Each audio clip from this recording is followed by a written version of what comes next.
Assalamualaikum warahmatullahi wabarakatuh. Yang terhormat kepada Mentor Ibu Rukayah SPD FWD, kepada semua rekan-rekan, teman-teman guru untuk orientasi nilai dan etika pada instansi pemerintah Kabupaten Semarang. Perkenalkan, pada pagi hari ini saya akan memaparkan beberapa paparan dari program saya.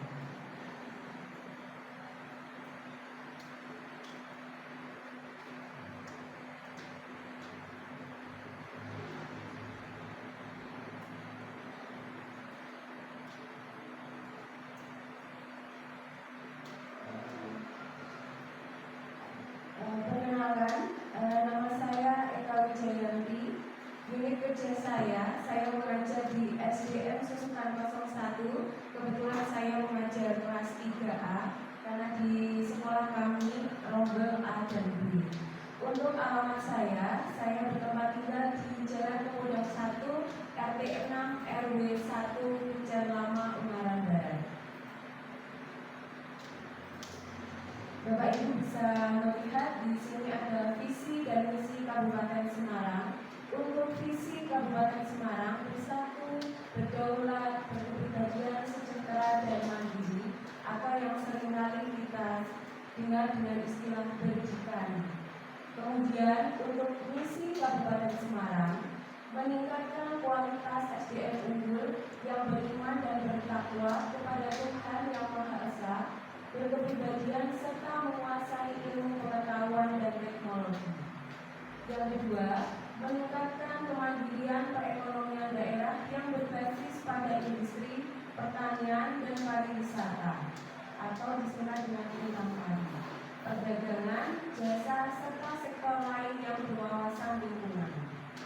Yang ketiga, meningkatkan pemerintah yang baik, bersih, demokratis, dan bertanggung jawab, didukung oleh aparatur yang kompeten dan profesional. Yang keempat, meningkatkan pemerataan pembangunan guna menunjang pengembangan wilayah, penyediaan pelayanan dasar, dan pertumbuhan ekonomi. Yang kelima, meningkatkan kepastian hukum, penegakan HAM, mewujudkan kesetaraan dan keadilan gender, serta perlindungan anak di semua bidang pembangunan. Dan yang terakhir, meningkatkan pengelolaan sumber daya alam dan lingkungan hidup dengan tetap menjaga kelestarian. Nah, di sini Bapak Ibu bisa melihat visi SD Negeri Susukan 01, yaitu mempersiapkan siswa yang berprestasi dalam mengembangkan kepribadian yang berkarakter, mandiri, serta dapat menguasai impact dan impact. Misi dari SD Susukan 01, satu, menggali potensi peserta didik, memulai latihan dan kegiatan belajar mengajar atau KBM, dan bimbingan konseling atau BK. Yang kedua, mengembangkan potensi peserta didik melalui latihan dan kegiatan yang terprogram. Ketiga, memberikan motivasi terhadap peserta didik untuk memacu atau meningkatkan potensi diri. Keempat, menciptakan PBN yang tertib dan disiplin. Kelima, membimbing dan menanamkan keimanan dan ketakwaan peserta didik atau intek kepada Tuhan Yang Maha Esa. Keenam, memajukan sekolah dengan melibatkan seluruh elemen sekolah dan elemen masyarakat. Dan yang ketujuh terakhir adalah bertata krama di sekolah, di rumah, dan masyarakat. Untuk rencana kerja hasil tahunan, yaitu peningkatan keterampilan menghafal perkalian 1 sampai dengan 10 melalui pembelajaran inovatif berbasis aplikasi tabelperkalian.com kelas 3 di SD Negeri Susukan 01. Untuk identifikasi isunya, yaitu kurang optimalnya hafalan perkalian 1 sampai dengan 10 di kelas 3 pada SD Negeri Susukan 01. Untuk gagasan pemecah isunya Bapak Ibu, peningkatan keterampilan menghafal perkalian 1 sampai 10 siswa kelas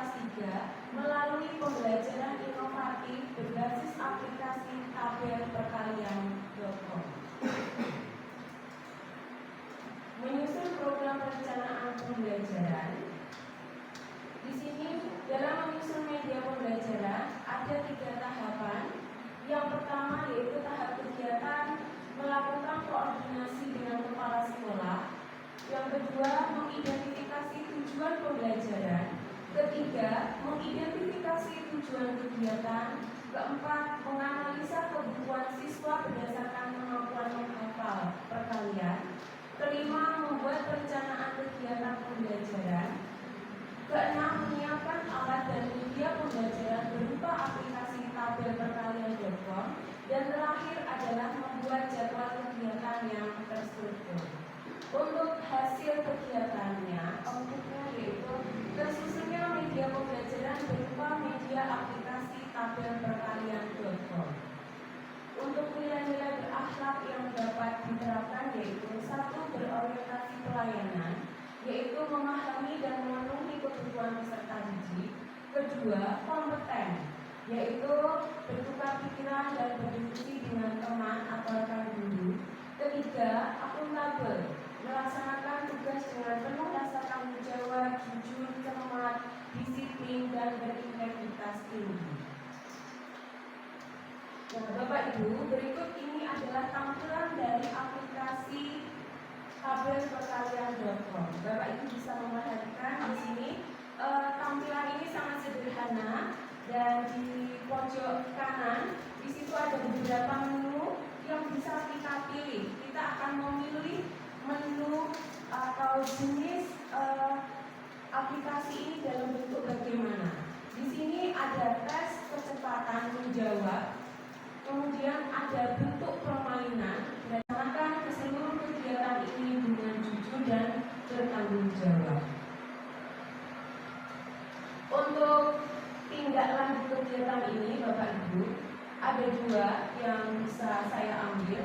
Yang pertama, berbagi praktik baik ke teman sejawat dengan menggunakan aplikasi tabel perkalian.com. Jadi bisa saling bertukar informasi dengan rekan guru. Yang kedua, menjadikan kegiatan hafalan perkalian ini menjadi kegiatan sarapan pagi di kelas 3 di SD Susuan 01. Untuk nilai-nilai berakhlaknya, yaitu berorientasi pelayanan, yaitu memenuhi kebutuhan masyarakat.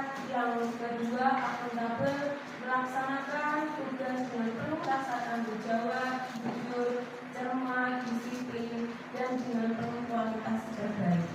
Dan yang terakhir yaitu kolaboratif, memberi kesempatan kepada berbagai pihak untuk dapat berkontribusi. Kesimpulannya, Bapak Ibu, penggunaan media pembelajaran yang menarik akan meningkatkan antusias belajar siswa, karena siswa akan merasa pembelajaran lebih menyenangkan dan lebih bermakna. Dan yang kedua yaitu guru diharapkan lebih kreatif dan selalu update tentang media atau aplikasi pembelajaran yang bisa kita adaptasi untuk kegiatan pembelajaran di kelas kita. Begitu Bapak Ibu paparan dari saya. Terima kasih. Wassalamualaikum warahmatullahi wabarakatuh.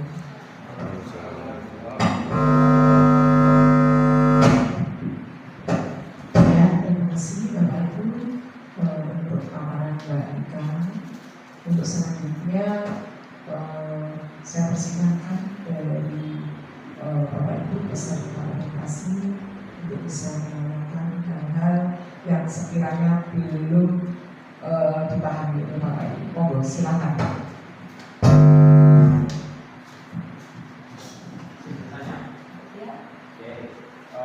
Dalam pemaparan tadi, menurut Anda apa kelebihan aplikasi tabel perkalian.com? Kelebihan dari aplikasi perkalian.com ini, selain menunya yang bervariatif, kita bisa memilih jenis kegiatan yang perkalian yang ingin kita lakukan. Contohnya seperti hafalan cepat, berarti di aplikasi itu ada ketikannya. Jadi murid diajak dirangsang untuk berpikir cepat. Yang kedua, aplikasinya sangat menarik dan mudah untuk dijalankan. Dan yang tak kalah penting adalah, terutama bagi kita guru, di aplikasi itu sudah terdapat LKPD-nya. sebelumnya. Jadi kita mau ambil materi yang ini, di situ sudah banyak. Jadi kita tidak perlu pusing atau terburu-buru harus mencari jenis kegiatan tes atau yang lainnya untuk diberikan langsung kepada siswa. Begitu. Mungkin ada pertanyaan yang lain, Bapak Ibu? Oke, Bu Mustika.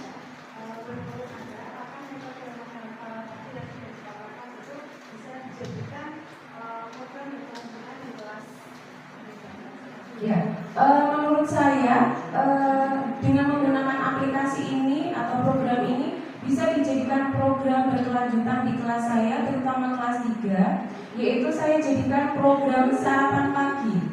Sarapan pagi dengan setiap anak menyetorkan hafalannya atau kita tebak-tebak angka atau dengan menggunakan aplikasi ini. Jadi siswa setiap hari akan merasa lebih ringan dalam menghafal perkalian karena ada kegiatan sarapan pagi, mereka harus menghafal atau setor hafalan perkalian.